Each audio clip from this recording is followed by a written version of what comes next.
Bismillahirrahmanirrahim. Assalamualaikum warahmatullahi wabarakatuh. Waalaikumsalam warahmatullahi wabarakatuh. Alhamdulillahirabbil alamin. Shalatu wassalamu ala asrofil anbiya'i wal mursalin wa ala alihi washabihi ajmain, amma ba'du.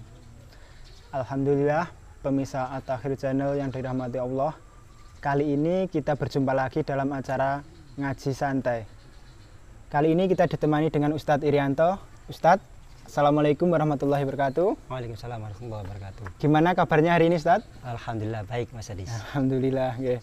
Kali ini kita mau ngobrol santai, yaitu tentang fenomena menarik minggu-minggu ini sih, yaitu tentang demam BTS meal.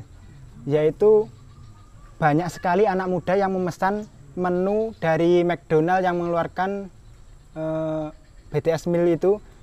Terus menurut Ustadz, bagaimana pandangan Ustadz tentang fenomena seperti ini? Menurut saya itu hal yang wajar ya, karena saat ini BTS itu kan lagi ngetren. Iya, lagi naik daun. Lagi naik. Tadi dia secara value itu tinggi, maka ketika anak muda saat ini gandrung terhadap BTS meal, itu suatu hal yang wajar, karena mereka juga gandrung sama BTS-nya gitu. Ketika idola mereka ini suka makan sesuatu, maka itu yang ditiru oleh mereka. Diikuti gitu. Diikuti begitu. Terus mengapa mereka kok sebegitu mengidolakan para artis Korea yang rela-rela berkorban mengikutinya, berkorban waktu, tenaga, bahkan biaya mungkin ya, termasuknya uang itu? Secara narulia itu alamiah. Karena seseorang itu selalu mengagungkan sesuatu yang dianggap lebih dari dirinya. Termasuk para idol ini, para boyband ini. Yang dirasa mungkin lebih ganteng orang-orangnya gitu kan ya. Yeah. Lebih ganteng, terus ngetren, digandrungi banyak para pemudi. Ya begitu. Maka secara naluriah seseorang itu mencari kepuasan, hal-hal yang dianggap lebih dari mereka. Itu yang dijadikan contoh. Ya. Yeah. Maka ketika mereka sudah ngefan terhadap apa yang mereka anggap itu baik bagi mereka, ya kan, ngetren, itu segalanya mereka tiru. Ikuti. Secara pakaiannya, perilakunya itu mereka tiru. Berkorban ketika ada konser, mereka beli tiketnya, keluar uang, itu mereka tidak berpikir, karena mereka terandung senang, cinta. Begitu.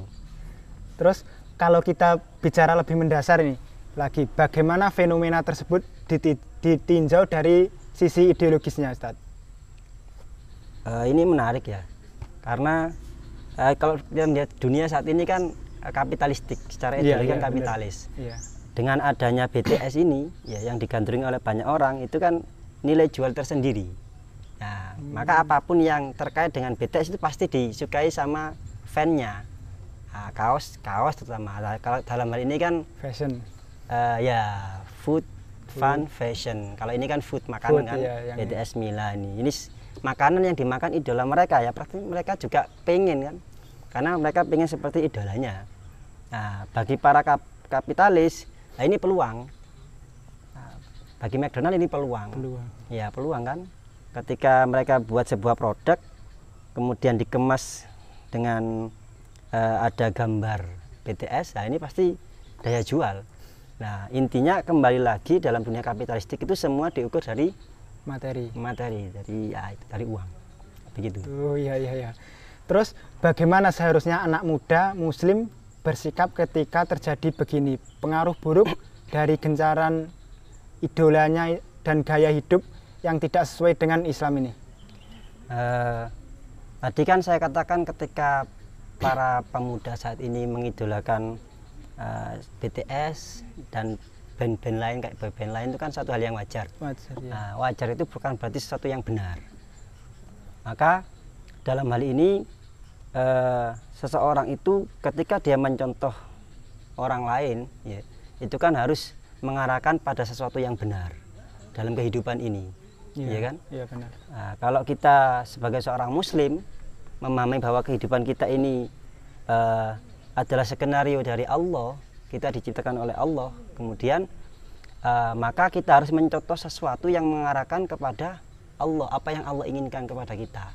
Nah, dalam hal ini tidak lain orang yang mengarahkan kita kepada Allah itu ya Rasulullah SAW. Ya, maka contoh kita, suri tauladan kita itu bukan orang lain, karena orang lain itu tidak mengarahkan kepada jalan yang benar. Nah, kalau Rasulullah itu mengarahkan kepada Allah. Jadi kalau kita mau benar dalam kehidupan ini, maka kita harus menyontoh Rasulullah, Mas Adis. Berarti kita itu intinya boleh ya mengidolakan orang, tapi di sisi lain kita tidak boleh berlebihan mengidolakan, karena kita mempunyai figur yang patut dicontoh, yaitu Rasulullah, gitu nggih? Iya, intinya. Betul. Berarti kita harus bisa memilih yang baik dan yang benar yang mana. Nggih. Cukup sekian ngobrol kali ini. Semoga ngobrol santai ini bisa bermanfaat. Terima kasih Ustadz udah datang hadir dan bisa ngobrol-ngobrol, meskipun bincang ini sedikit, semoga bisa bermanfaat. Sama-sama. Akhir kata, billahi taufik wal hidayah. Wassalamualaikum warahmatullahi wabarakatuh.